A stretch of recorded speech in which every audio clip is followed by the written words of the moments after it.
Olá pessoal, vamos continuar lendo o livro Fédon, que fala sobre o último dia de Sócrates. Vamos lá então. Eu parei quando dizia ele sobre que não deveríamos nos matar.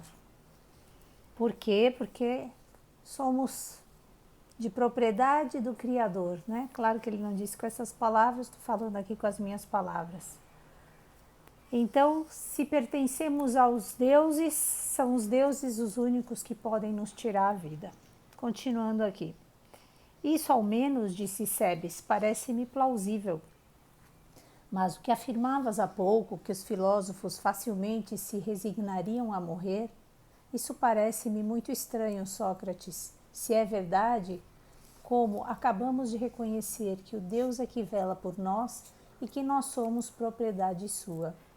Que os homens mais sábios abandonem de ânimo alegre aquele serviço em que estão sob a vigilância dos melhores mestres que existem no mundo, os deuses, é uma coisa completamente sem razão. De certo, não esperam governar-se a si mesmos melhor do que os deuses, logo que se encontrarem livres. Um louco pode, sem dúvida, imaginar que deve fugir de casa do seu senhor, sem pensar que não deve fugir de um bom senhor, mas ao contrário, ficar junto dele tanto quanto possível. Fugiria assim sem razão. Mas um homem sensato desejará sempre, imagino eu, permanecer junto de quem é melhor do que ele. Desse modo, Sócrates, o que é razoável é o contrário do que dizíamos há pouco. Convém aos sábios afligirem-se quando a morte chega, como convém aos insensatos alegrarem-se. Sócrates, ao que me parece, tomara gosto de ouvir Sebes e de o ver tão arguto de espírito. Voltou os olhos para nós e disse: Sebes anda sempre à busca de argumentos e está bem longe de admitir imediatamente o que lhe dizem. Mas desta feita, disse Símias, também eu sou da opinião, Sócrates, de que a argumentação de Sebes não deixa de ser justa. De fato, por que motivo homens verdadeiramente sábios haviam de fugir de senhores que valem muito mais do que eles e se afastariam deles de ânimo leve?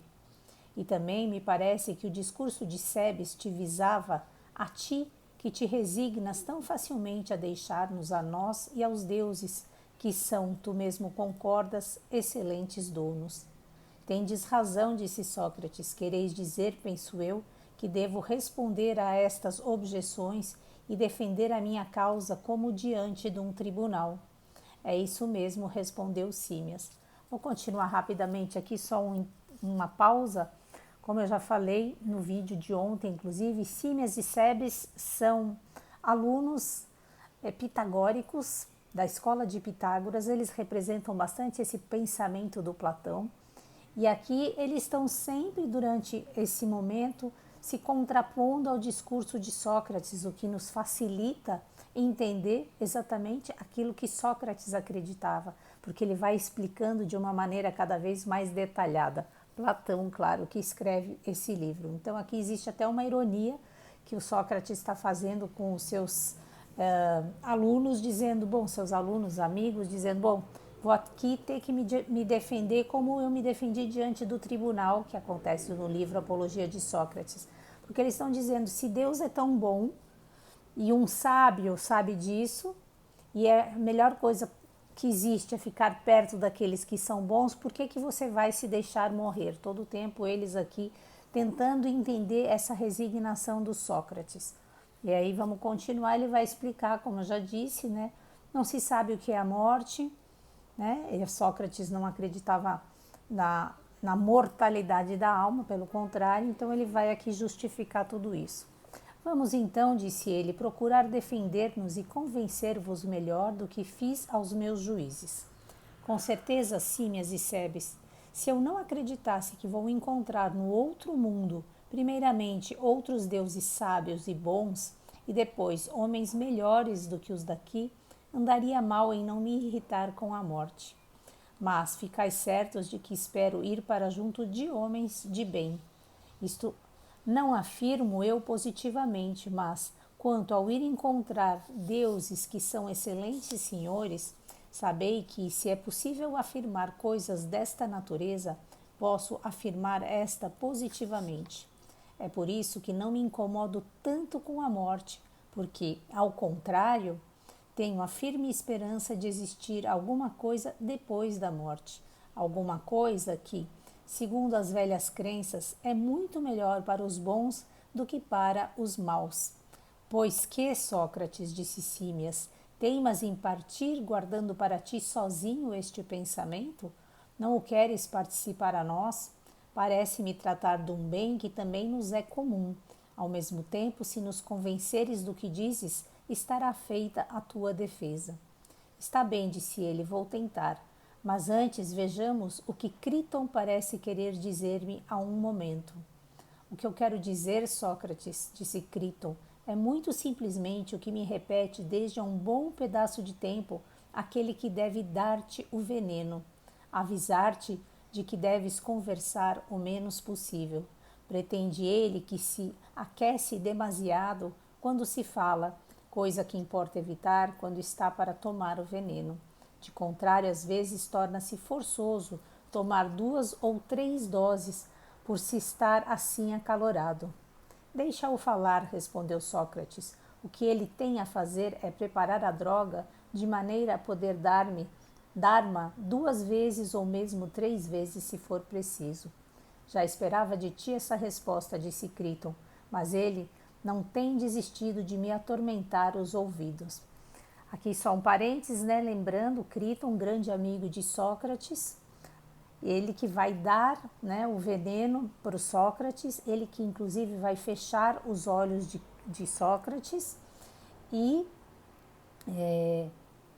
na verdade, quem vai preparar a droga, né, enfim, não é ele, né, propriamente, mas ele vai estar ali. Quando eu quero dizer que ele vai dar, ele está ali acompanhando.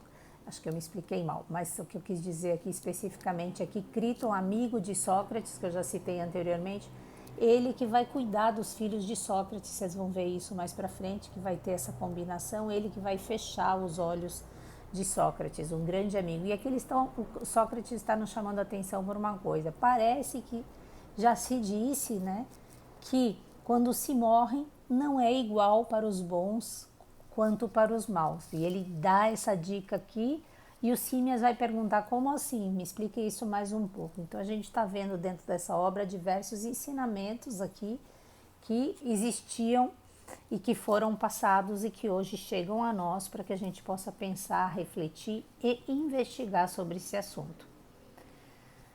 E aqui vamos continuar então. Deixa-o falar, repetiu Sócrates, mas é tempo de vos dar conta, a vós que sois os meus juízes, dos motivos que me levam a crer que um homem que realmente passou a vida a filosofar com razão tem confiança no momento da morte e espera haver no além bens infinitos, logo que haja terminado a sua vida. Como é que isso se pode realizar é o que Símias e Cebes Símias e Cebes vou procurar explicar-vos. Parece evidente que o vulgo não percebe que os que se ocupam da filosofia como convém não fazem outra coisa senão procurar a morte e o estado que a segue. Sendo assim, hás de reconhecer que seria absurdo alguém não ter procurado durante a vida toda outro fim senão esse, e ao apresentar-se à morte, revoltar-se contra uma coisa que procurava e praticava há tanto tempo. Com isso, Símias começou a rir-se. Por Zeus, Sócrates disse, dás-me vontade de rir, apesar do quase nenhum desejo que ainda há pouco sentia. Estou convencido que a maior parte das pessoas, se te ouvissem, julgariam que tens inteira razão de falar assim dos filósofos. A nossa gente de boa vontade concorda. Fato aqui, então, importante sendo dito que é essa postura filosófica das pessoas que se ocupam da filosofia, né? Que é se ocupar de buscar, de entender a morte. E aí, se passou a vida inteira tentando entender a vida e a morte, entendendo a morte como parte da vida, a questão é porque no momento da morte isso seria um problema. Como dizia o Marco Aurélio, imperador romano, há que se tomar a morte como conselheira. É um pouco disso também que se fala aqui, essa reflexão. A nossa gente de boa vontade concordaria contigo em que realmente os filósofos já estão mortos e é bem sabido que eles só têm o que merecem. E diriam a verdade, símias, exceto numa coisa que seja bem sabido. Na verdade, as gentes ignoram de todo em que sentido os autênticos filósofos estão já mortos, em que sentido merecem morrer e de que morte. Mas falemos apenas entre nós e mandemos embora os outros. Não é verdade que acreditamos que a morte é alguma coisa?